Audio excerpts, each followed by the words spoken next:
kijana ambaye hajafanyaje, hajaokoka.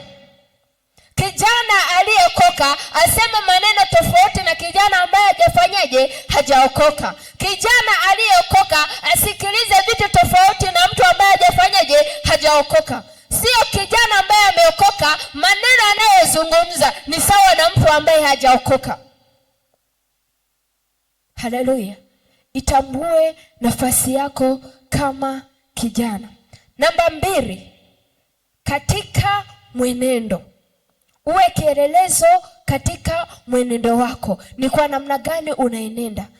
Ni kwa namna gani unatenda vitu? Ni kwa namna gani unafanya kama kijana?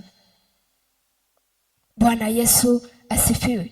Kitu kingine, katika upendo, imani na usafi. Ni vitu ambavyo kama kijana anapaswa kuwa kielelezo. Tunapokutazama kama kijana, tunapaswa kuona kwamba usemi wako ni wa namna tofauti, mwenendo wako ni wa tofauti, upendo ulio nao kwa watu. Sio mtu ambaye ni mwenye chuki, sio ni mtu ambaye mwenye dharau, sio mtu mwenye masimango, ni mtu aliyejaa upendo.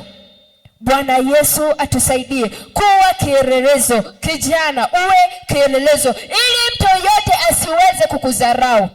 Kwa hiyo utakapoyafanya haya mambo ya kwamba wewe katika usemi wako unatoa maneno yaliyo mazuri, maneno yenye kumpendeza Mungu, unatenda mambo ambayo yanampendeza Mungu, wewe utakuwa kijana ambaye umekamilika, ni kijana ambaye Mungu atakupenda. Bwana Yesu asifiwe. Na hakuna mtu yeyote atakayeweza kudharau ujana wako kwa sababu ya namna ambavyo utakuwa unafanyaje, unaenenda, kwa namna ambavyo utakuwa unatenda vitu. Bwana atusaidie. Tukisoma Misali sura ya 10 mstari wa 19 inasema, katika wingi wa maneno hapakosi kuwa na uovu. Tumezungumzia kwa habari ya usemi, kwamba kijana kama kielelezo katika usemi, ni kwa namna gani unazungumza, ni kwa namna gani unawasiliana na watu. Katika wingi wa maneno, ni kwa namna gani unayetoa maneno yako. Kabla ya kuzungumza na watu, tafakari maneno ambayo unazungumza. Haleluya. Tukisoma ile Zaburi ya 1 mstari wa 1, ukianzia ile ya 1 tu, Zaburi ya 1 inasema, heri mtu yule asiyekwenda katika shauri la wasio haki, wala hakusimama katika njia ya wakosaji, wala hakuketi barazani pa wenye mizaa, bali sheria ya Bwana ndiyo impendezayo, na sheria yake huitafakari mchana na usiku. Ni kwa namna gani kijana unapaswa kuenenda? Kwamba heri mtu yule asiyekwenda katika shauri la wasio haki.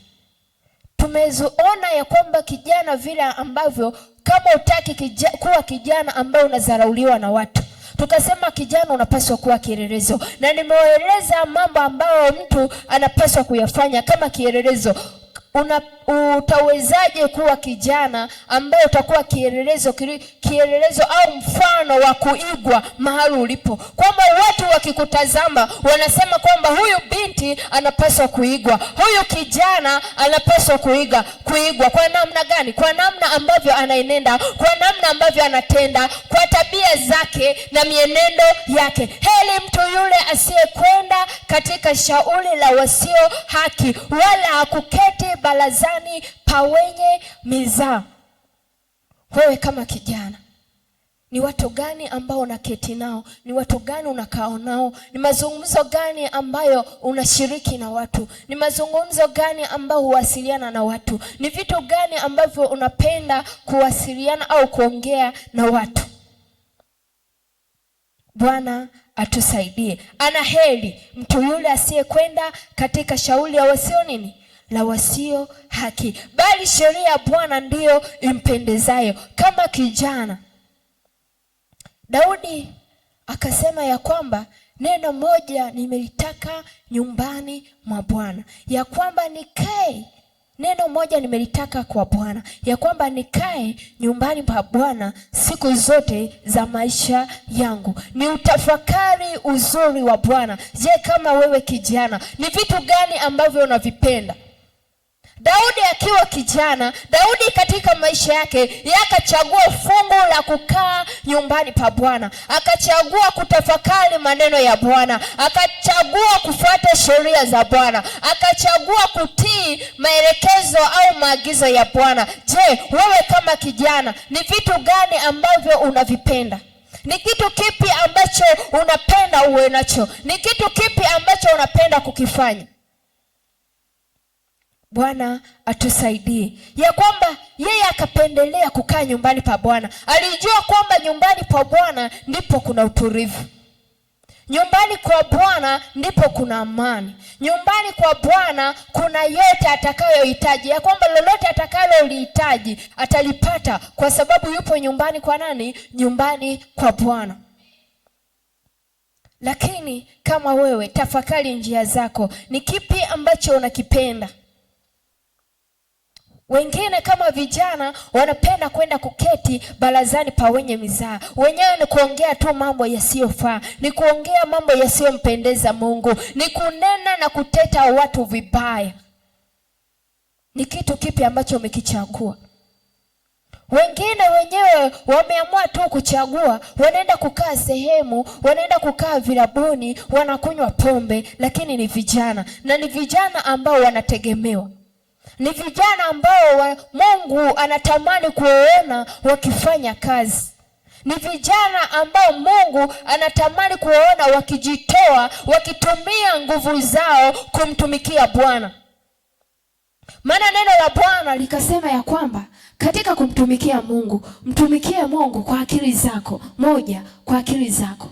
2, kwa nguvu zako. 3, kwa mali zako. Kama kijana mwenye nguvu, unapaswa kuzitumia nguvu zako katika kumtumikia nani? Kumtumikia Mungu. Unapaswa kutumia nguvu zako katika kumtumikia nani? Kumtumikia Mungu. Usitumie nguvu zako kwenda kutembea kwa majirani. Inafika muda wa ibada, wewe ndio unamkumbuka shosti yako, unamkumbuka shoga yako, ndio mnaitana mashoga. Oh, nimemkumbuka shoga yangu. No, utumie ujana wako vizuri. Ndivyo utakavyoweza kukuletea matokeo au kukuletea faida. Haleluya. Tulizungumza jana tukaangalia neno ya kwamba Mungu amesema kwamba mkumbuke Mungu siku za ujana wako.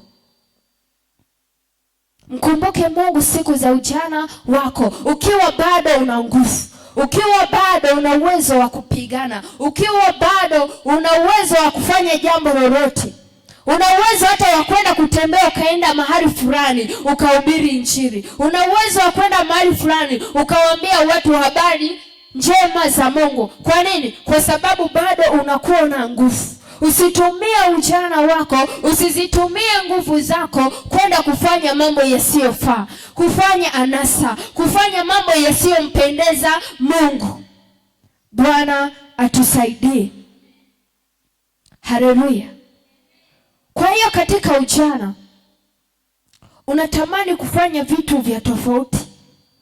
Unatamani kufanya mambo makubwa. Usisubirie wakati. Usisubirie umri fulani. Majira au nyakati yataweza kudhihirisha kile kitu ambacho unakifanya.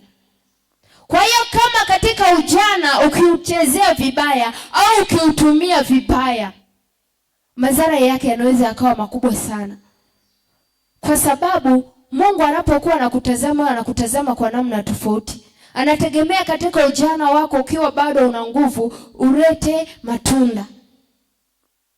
Ufanye vitu vya tofauti mbele za Mungu. Bwana atusaidie.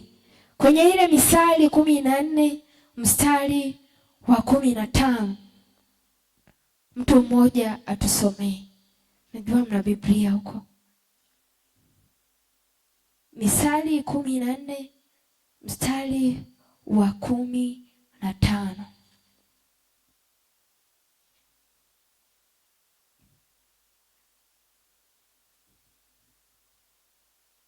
Jiamini kijana, yaani unafika lakini unakuwa mwoga. Shetani atakutumia.